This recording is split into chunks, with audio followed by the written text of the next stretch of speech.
hay-adaha qaramada midoobay ee ka howlgala Soomaaliya ayaa la filayaa in dhowaan xarun rasmi ah ay ka furtaan magaalada Dhuusamareeb ee caasimadda Galmudug. wafdi ballaaran oo ka socda xafiiska qaramada midoobay ee Soomaaliya kana soo kici timay magaalada Muqdisho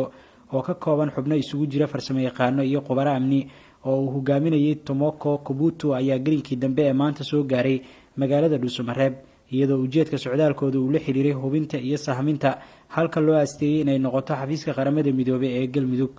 kadib howlgalkooda u kuurgelidda iyo sahminta xarunta Galmudug ee Dhuusamareeb waxa ay magaalada Dhuusamareeb gudaheeda gaar ahaan aqalka madaxtooyada kula kulmeen madaxweyne ku-xigeenka Galmudug mudane Cali Daahir Ciid oo si diiran u soo dhaweeyay isla markaana bogaadiyay in qaramada midoobay oo muddo dheer ku howlaneyd sahminta halka loo asteeyay inay noqoto xaruntooda ugu dambeyn ay soo dhawaatay qiimeyntii socotay dhawaanna la filayay in xafiisyada si rasmi ah loo furo.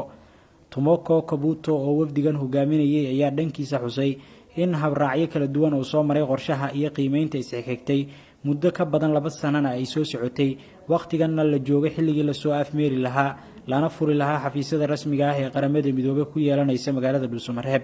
tilaabada lagu furay xafiiskan ayaa ku soo aadeysay xilli wakiilka qaramada midoobay ee Soomaaliya James Iswan oo dhowaan booqasho ku yimid magaalada Dhuusamareeb isagoo ballan qaaday in hay-adaha qaramada midoobay sida ugu dhaqsiyaha badan ay u soo degi doonaan magaalada Dhuusamareeb ee xarunta maamulka